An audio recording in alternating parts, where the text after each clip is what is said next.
Hello and welcome to Odds on La Liga, Matchday 20. We have the first game in this second part of the season with Atlético de Madrid, winter champions, and with Barcelona, super champions. Álvaro.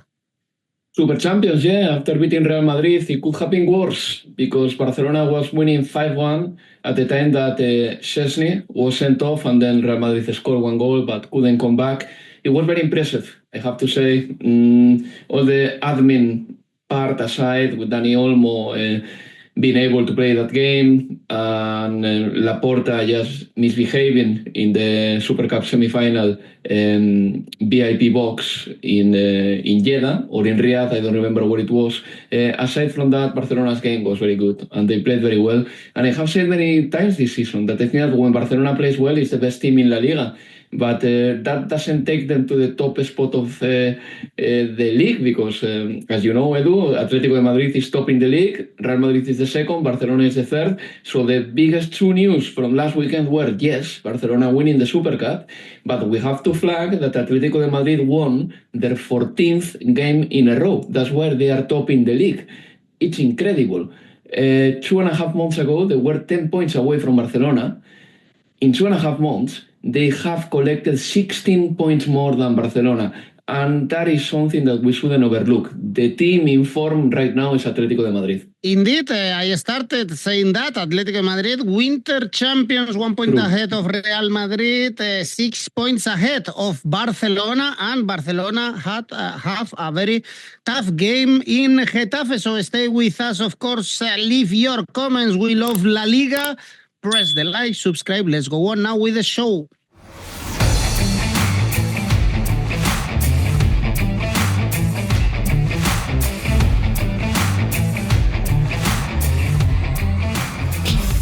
And for a Friday evening plan, we have a drama on TV, Álvaro. Espanyol, Real Valladolid, both teams in the bottom three, both teams newly promoted teams.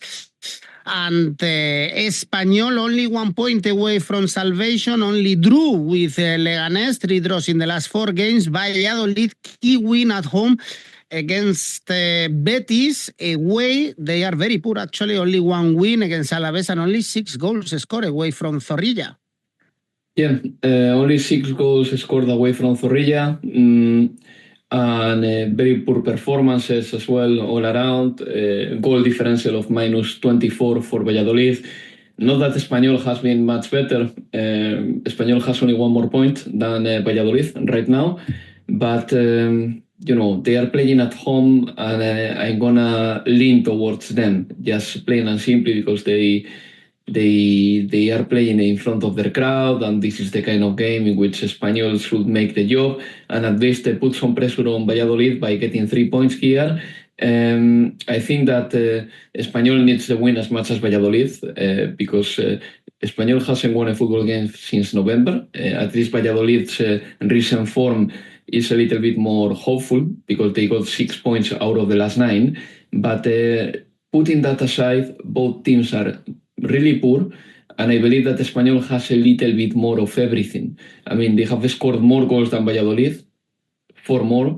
They have conceded 6 less than Valladolid, and they've got 1 more point, and they are playing at home. So I'm going to back Espanyol, obviously with a pinch of salt, because they are teams in the relegation zone, and obviously I wouldn't go too far with this. I wouldn't, for example, put this game in an ACCA or... it's nowhere near a safe bet. But Espanyol to win 191 sounds like the all-right bet, considering that Espanyol is playing at home.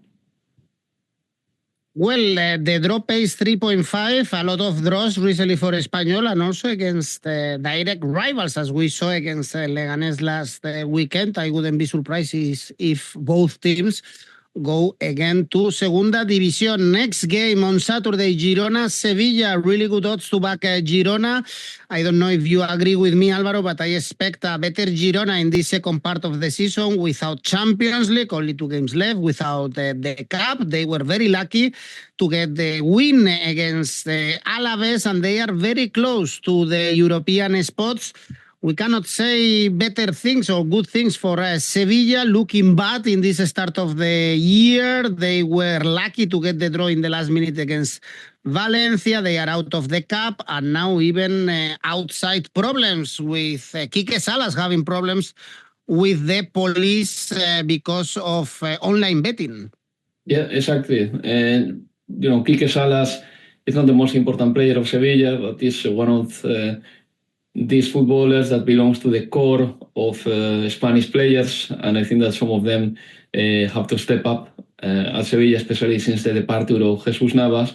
And yeah, of course, that what happened to Quique Salas doesn't help. Obviously, that's something that will unsettle him, and hopefully, everything will be solved, and hopefully he'll be innocent.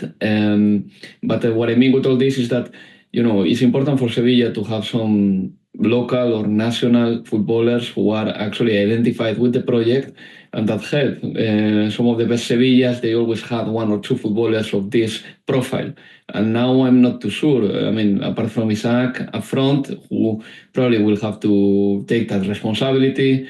And Sergio Ramos is not there, Jesús Navas is not there, the classic David is not there.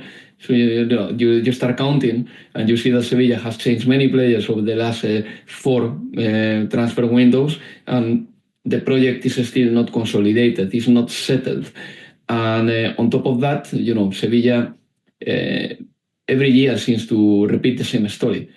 So summer begins, the manager gets sacked, the previous manager, they bring a new one, the supporters don't like the new one, and then the new one is under heavy questioning from game week 3 or 4. I mean, with the exception of Mendilibar, who started the previous season, that has been the story of Sevilla over the last years. And against Valencia, I think that Valencia deserves slightly better than Sevilla.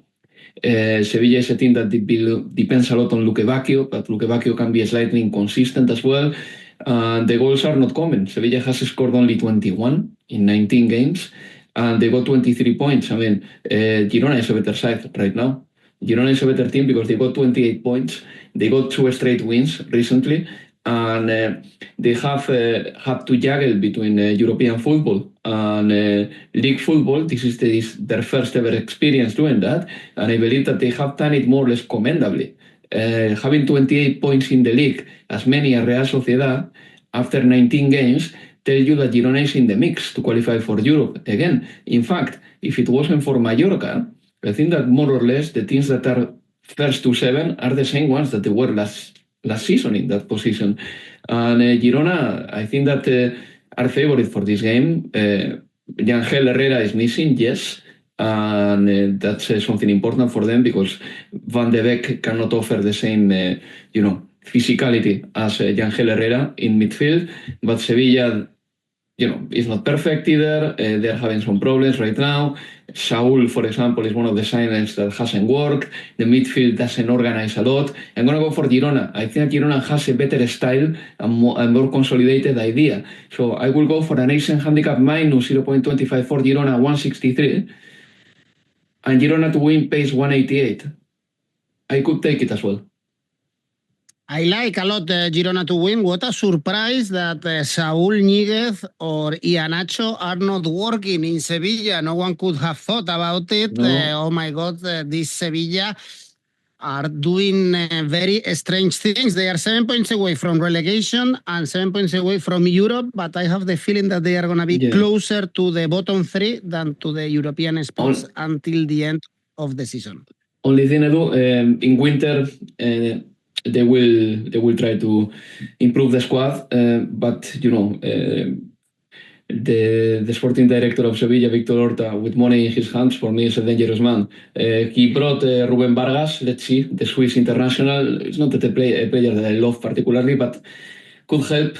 But every time he spots a player and wants to get a player, he's not original anymore. He brings players that everybody knows. The good Sevilla normally brought players that people didn't know and were amazing. So, it's easy as well to know that Rubén Vargas is a good footballer. I could have said that.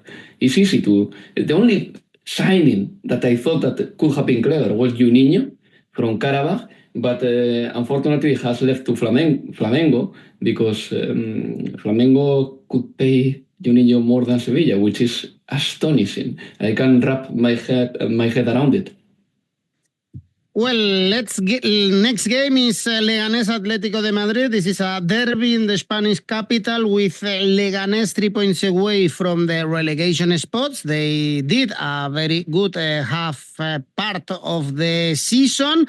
But at home recently they lost clearly against Villarreal, Real Sociedad and Real Madrid. So Atlético de Madrid, with the run that you mentioned before, 14 wins in a row, could be 15 if they beat Elche in the cup. Of course, Alvaro, they are super favorites. They're super favorites, and that's why I'm gonna back Atletico with an Asian handicap -1. It's the way of making some good money in this game. So if they win by 1 goal, automatically your bet doesn't count. If they win by 2, you win 182. I think that Atletico is capable of doing this. They have won, as I said in the intro, 14th game in a row. The belief is big in the camp. Sometimes even some of the good players of the team don't need to be used, as it happened in the previous game with Atletico against Osasuna. For example, I believe that Sorloth didn't play a single minute. I was watching the second half and I was like, maybe it's the time for some more changes to happen. But between Julián, Griezmann, they managed to be enough up front. Atletico right now is playing with a lot of confidence. I think that in defense, Lenormand and Lenglet all together with Nahuel and Javi Galán are showing commitment. The other day, Lenglet and Lenormand, they were very strong in the duels, even when Budimir came out in the second half. I think that Simeone has everyone very pepped. Very focused as well. And then Giuliano Simeone, I'm going to say that again, he's a footballer who is basically an engine, and an emotional engine for Atletico de Madrid. There was a moment in the second half against Osasuna that he got incensed in a positive way when he managed to get a corner for Atletico de Madrid after a long run.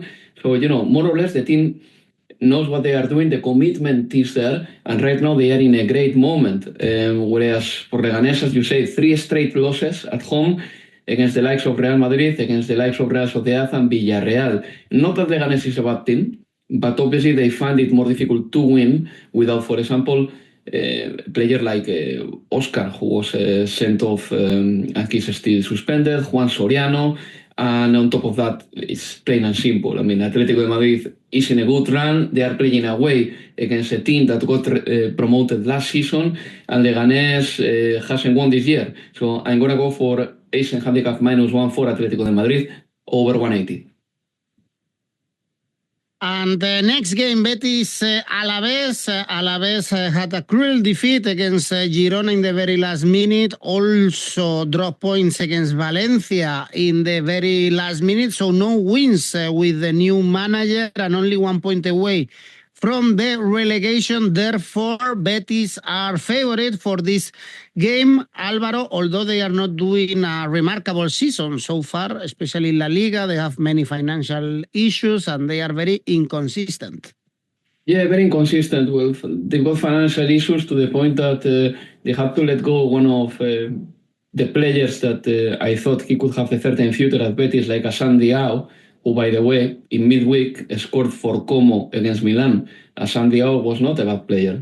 I expressed my doubts about that move last week, but Betis needed the money, and it's a little bit like with Girona. With Betis, I want to wait and see, because I think that the best version of themselves is yet to come, but they have to wake up as soon as possible. I mean, this is very plain and simple, okay? Betis has played 19 games in the league, 1-9, and they have won 6.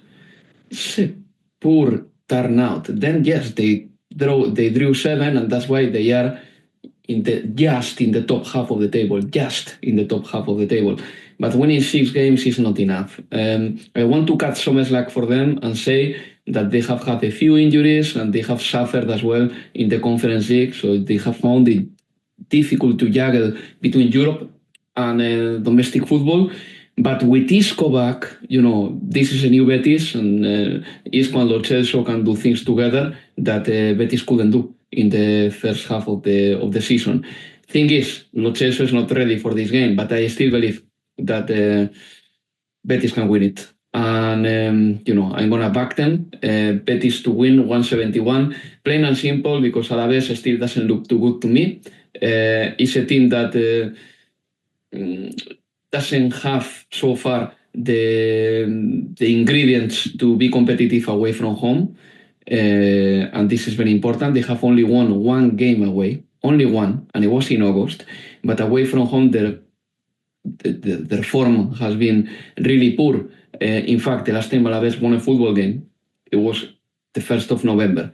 And that was, something that is something that we couldn't overlook. Betis is in a better moment than Alavés, so I'm going to go for Betis to win, plain and simple, 171. And I think that, I wouldn't say this is a given, but I'm pretty confident about this result personally, and I'm gonna keep it for my ACCA too. Okay, well, Betis are not in great form this season, 5 points away from European spots, but of course, Alavés will struggle until the end. Next game, last one on Saturday, is Getafe Barcelona. Very interesting game, in my opinion. Barcelona on a hype after winning and thrashing Real Madrid in the Super Cup, giving them good vibes for La Liga, but we have to take a look also at the standings in La Liga, and after a great start for 𝗵𝗵𝗿𝗍 Flick, they are 5 points away from Real Madrid and 6 from Atlético de Madrid, and Getafe is a tough team for them. Last 3 games at the Coliseum were goalless draws. Last win for Barcelona was in 2019, and I guess, Álvaro, this style of Bordalás Getafe is tough for Barcelona and for Barça's Flick, actually. I agree. That's why this game, for me, is almost a pass, and I mean it. The Spanish Super Cup playing at Getafe's ground, for me, is going to be a pass.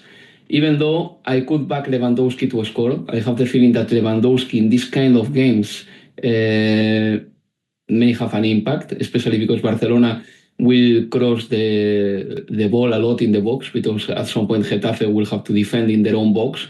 And if that happens, Lewandowski is a master. I mean, with crossing from Rafinha, from Balde, from Lamine Yamal, Lewandowski can capitalize that. So my bet here will be Lewandowski to score if he is in the lineup. I have no reason to believe that he won't be in the lineup.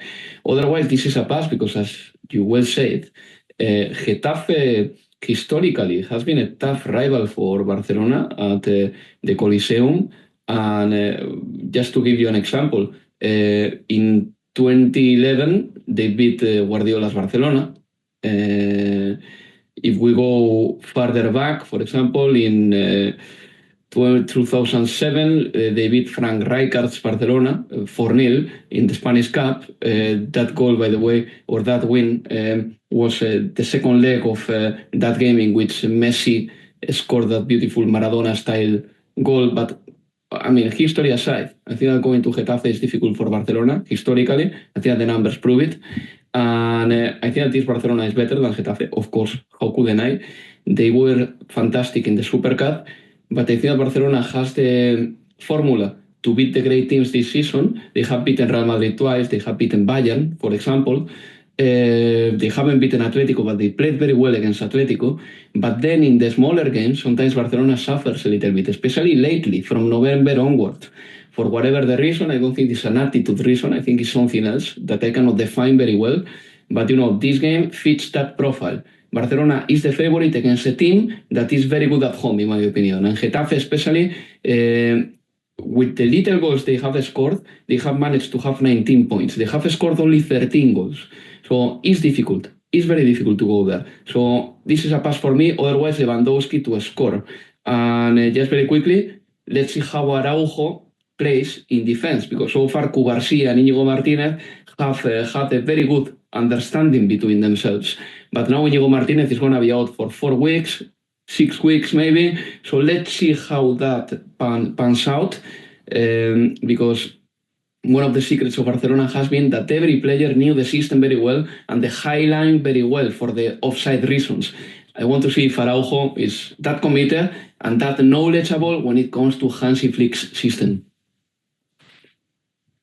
Is one win in the last 7 La Liga games for Barcelona, so it's not a final, still of course early days, but it's a very tricky game, this one. It is. For the Blaugranas. On Sunday, we have 4 games. First one, very difficult to predict, in my opinion. Celta, Athletic, and also in the bookmakers' opinions, because the odds are level. Celta mid-table, but very strong at home. They got 10 out of the last 12 points. They are 4th in the home standings. And Athletic, Alvaro, they started badly. The year they suffered in the Cup against Logroñés. They didn't compete in the semifinals against Barcelona in the Super Cup, but they have had a great first half of the season. They are 6 points away from Villarreal in the fight for the top 4. Yes, they are. Look, but on the other hand, I didn't like Athletic Bilbao's performance in the Super Cup semi-final. I think that the fact that it was played in Saudi Arabia, and I think that all the external chat about Dani Olmo and all that didn't help that game. But, Barcelona beat Athletic, in my opinion, slightly easier than I thought. I hope that this is a one-off. But traveling now to Celta's ground is important for Athletic Club Bilbao because they still have 6 more points than Villarreal, the team that is chasing them for the 4th spot.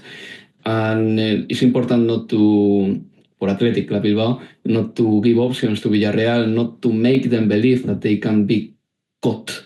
When it comes to Celta, they've been good at home. I mean, we can say that only Real Madrid and Atlético de Madrid has beaten them at Balaidos. But then Celta has won many games at home. In fact, they have won 6. And Celta scores a good amount of goals, 28 in 19 games. And when it comes to Athletic de Bilbao, they have scored only 1 more goal, 29, but it's a decent amount as well. So for me, it's a little bit tricky to go for the full-time market, really, because I think that Athletic Club Bilbao is far better than San Mamés than away. And Celta, if there is any pattern, is that they can score goals. So in this game, I think that the over is the right market. Over 2 goals, 173, considering the talent, the attacking talent that both sides have in their squads. I think that going for goals will be good. And over 2 goals is quite generous, actually, 173. Well, very tough game to go this one for 1x or 2. Next one, Real Madrid Unión Deportiva Las Palmas. It was a tsunami after the harsh defeat in the Super Cup. Ancelotti's numbers against Barcelona are pretty bad. And he's been pointed as one of the culprits of that defeat, together probably with Tchouaméni or with Lucas Vázquez. Also, Vinicius was very poor. He suspended for this game. The good news, or the only good news probably, was Mbappé's performance in the final. And now they have 3 consecutive games at the Bernabeu in different competitions. And this one should be an easy one, Álvaro, although this Unión Deportiva Las Palmas are very competitive under Diego Martínez. Remember that they beat Barcelona away, and remember also that they got points from Real Madrid at the beginning of the season. Yes, they did. It was a very different Las Palmas, by the way, but they did. Las Palmas got 10 points out of the last 15. So we're not talking about the bad team here or a team in a bad form, but, my thinking here, my approach towards these kind of games when Real Madrid or Barcelona are a wounded animal after a defeat and they play at home is that they have to please their crowd. And normally, I believe that normally that happens. But I think that Santiago Bernabéu wouldn't accept this time a defeat because Real Madrid lost 5-2 against Barcelona and it could have been worse, and I said before. If you want later, we can talk a little bit about the main frailties of Real Madrid, but coming into this game in particular, Real Madrid-Las Palmas, I believe that Real Madrid will make an extra effort to put a performance just because they have to. And I believe that now they've got a good window of opportunity by playing 3 easy games at home, and I think that they will collect the wins that they need just to boost their morale a little bit. And then, Champions League is coming soon, so the sooner they start winning games just to have that morale, the better. Let's don't forget that Real Madrid this season, unlike themselves, they have been not very competitive in the games against top opposition. They have lost to Milan, they didn't beat Atletico, they lost to Barcelona twice, they lost to Liverpool. This has to change. Because Real Madrid right now doesn't seem suited to win, for example, a Champions League. Maybe La Liga, yes, because in La Liga there are easier games, obviously, from the bottom half down. And if you get all the points, you are in the mix. But, maybe the biggest problem of Real Madrid right now is that in the big games, they haven't been able to beat any big opponent that I can think of, right? Atalanta can be the only one, but I wouldn't call Atalanta European royalty yet, even though they are a very good team. But coming into this game, as I said before, I think Real Madrid are going to put a performance, and I think that the performance will be pleasing and full of goals. So I'm going to go for over 2 goals in the second half, 184. If they score 2, you just don't lose or don't win anything. If they score 3, you win. And I believe that Real Madrid is capable of doing that this time. It pays 184. Otherwise, there is another bet that I love. I don't have the numbers for Mbappé to score yet. I haven't been able to find them because he's still early in the week. But Mbappé to score and Real Madrid to win looks to me like a very good one. If you can combine that, I'm sure that the value will be in the region of 1.9 to 2.1, and I could go for that bet easily, yes. But Mbappé has to be fed. I mean, one of the main problems of Real Madrid is that the midfield is not working very well, and sometimes it comes a little bit light, not when it comes to strength, but when it comes to maybe quality and bodies in midfield. Because if Real Madrid plays with a 4-2-4 or with Bellingham not defending, then the team is very exposed. Carlo Ancelotti has to work on that. The midfield has to be a little bit more rocky. But probably for this game, Brahim or Arda Güler could be available, or even Luka Modric. So you will see more midfielders, I think, feeding Mbappé. And Modric, I believe that Modric is suspended, according to Marca, for this game. Could be. Yeah, could be. So you have Brahim or Arda Güler. They are also playing in the Cup at home against Celta, and in the Champions League next week against Salzburg. So 3 consecutive home wins to keep the good stats, especially in La Liga, and chase Atlético de Madrid. Next game is Osasuna Rayo Vallecano, both in the middle of the table, both level on points, but Rayo Vallecano in a better form. No wins for Osasuna in the last 7 La Liga games, although during the season they've been very strong at home. And Rayo Vallecano got a great win against Celta Vigo. No defeats in the last 5 La Liga games, and no James Rodríguez. Left to León in Mexico, Alvaro. Yeah, he left there. I think James Rodríguez right now needs to be looked after. Drinking tequila, of course, why not? Why not? I mean, that sounds great to me. In Mexico, great weather, and cliches aside, I'm sure that he's going to be treated like an idol, and, I'm not a big connoisseur of Mexican football, but from what I can read, the fans over there can be very demanding too. So, remember the treatment that, for example, 𝐬𝐭𝐚𝐲 got at the time when his team wasn't performing.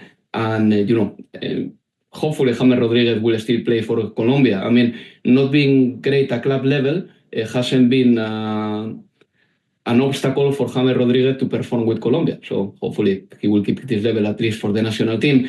Interesting game, this one. Rayo Vallecano is in a terrific form. We have to say that. I mean, Rayo Vallecano hasn't lost in the last 5. They've got 9 points out of the last 15. Their goal differential is 0, and they finished the first half of the season 9th in the top half of the table, with a manager that at the time was no more than provisional, like 𝐿𝐭𝐚𝐲 Pérez. But 𝐿𝐭𝐚𝐲 Pérez has proven that he's a worthy manager of Rayo Vallecano. Osasuna is totally different. They are in a bad run. They have lost the last 2, but I expect a reaction from them. I think that the reaction has to come soon, and let's don't forget that most part, obviously, naturally, of Osasuna's point tally has come at home. Osasuna, for example, has won only 6 games this season, and 5 of them have been at Pamplona. So I'm going to back Osasuna slightly, because I think that their comeback can start now with an Asian handicap minus 0.25. As you can see, I am not fully confident, but the odds are very favorable for any decision you make regarding the full-time market or the full-time result. So I'm going to go for Asian handicap minus 0.25 for Osasuna. For those who are new, it's very plain and simple. If Osasuna draws this game, you suffer only half a lose. But if they win it, you win. So in a way, you can limit your losses here with an Asian handicap minus 0.25 in case of a draw. And the last game on Sunday is Valencia Real Sociedad, with good odds to back Real Sociedad, 2.5. Valencia looking better with the new manager, but were unable to beat Sevilla, got a draw in the very last minute. They are the first team to be qualified to the Copa del Rey quarterfinals, and now they are 4 points away from Alavés, so they have to get points in every game. But Real Sociedad look better at this stage of the season, Alvaro, and I guess it's a team also that will improve in this second part of the season compared to the first half. I think so. I also believe that in winter they should try to bring a player if they can, because I believe that the squad is a little bit light, short. The rumor this week in England has been that 𝗵𝗵𝗫𝗀 could depart to Arsenal at the end of the season. I don't think particularly that Arsenal needs so badly a player like 𝗵𝗵𝗫𝗀, but that's a different story. But yeah, Real Sociedad beat on Monday Villarreal with a terrific goal from 𝗍𝐭, by the way. I really love the way that he left the player behind inside the box before scoring. Obviously, Real Sociedad is in a good moment. And Valencia, I think that they have improved. Obviously, there has been a reaction after the arrival of 𝗵𝗏𝗏, the new manager. One thing that has to be mentioned is that under 𝗵𝗏𝗏, Valencia has scored in every game they have played, even they scored against Real Madrid. I don't know if that's very difficult these days. I'm not making a joke, it's factual. Real Madrid is conceding quite a lot lately. But, Valencia maybe show a little bit of a sign of improvement. And Real Sociedad is in a decent moment, okay? Especially because they have corrected the situation in Europe and they won the last game. I'm going to go for over 1.5 goals in this game. 161. Why do I go for this? Again, because Valencia has been scoring lately. Of course, take the cup game aside, they were always going to score there. But even in the league, in the last 3 games. So if they score one at home, and I believe that Real Sociedad is not going to lose, over 1.5 goals sounds to me like a good one. Basically here I'm chasing the odds. Otherwise, for the full-time market, my bet would be a draw no bet for Real Sociedad because they are more composed than Valencia right now. And if Valencia,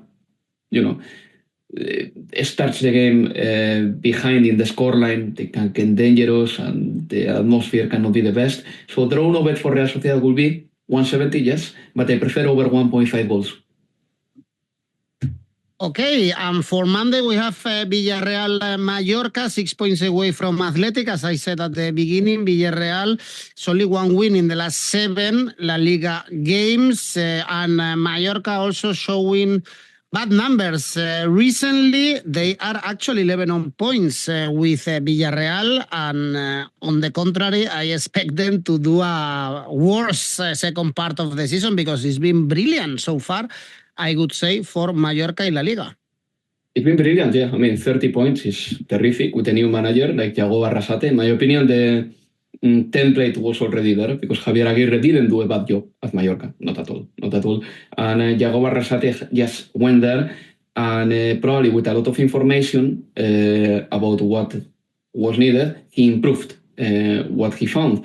And 30 points in the first half of the season is terrific. I mean, that reminds me of the best Mallorcas of the late 90s or the early 2000s. I mean, strangely, the goal difference is negative, whereas, if you check some teams in neighboring positions like Villarreal or Real Sociedad who are above Mallorca and behind Mallorca, literally there, those teams have a positive goal difference. Mallorca has a negative goal difference. That tells me 2 things. Number 1, that Mallorca struggles to score goals still.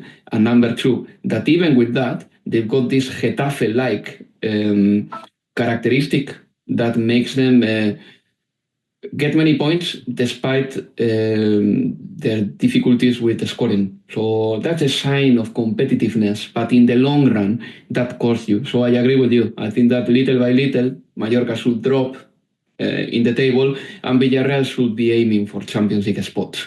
That said, Villarreal's run recently hasn't been good. I mean, they won only one La Liga game in the last 5, and Mallorca's run is slightly better, of course. Despite losing to Real Madrid in the Super Cup in the league, they got 2 straight wins.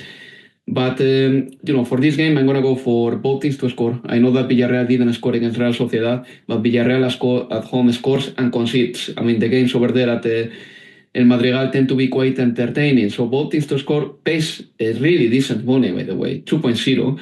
And this time I'm going to take it. I know that Mallorca has scored only 19 goals, 1 goal per game, but Villarreal opens the door a lot. So let's hope that goals will happen. Well, this is it for the first full La Liga weekend in this 2025. You have all the bets given and analysis, of course, given by Alvaro Romeo. Now is your time. If you want also to place your bets with the bookies or your tips with Oddspedia and also win some cash prizes, because we have tipster competitions going on. And of course, you can create your own one now with Rivals. Alvaro, your safe bet? Yeah, it will be Real Madrid to win the second half, 135. And ACCA? Look, obviously, I said before, Mbappé to score and Real Madrid to win will be a mini ACCA in the game, but the value for Mbappé to score is not available yet. My other ACCA is Betis to win, Girona to win, Real Madrid Las Palmas over 1.5 goals in the second half, altogether 482. Crystal clear. Alvaro is given his ACCA, willing to nail it another time in this 2025. Alvaro, thank you. Thanks, everyone. Bye. Thank you.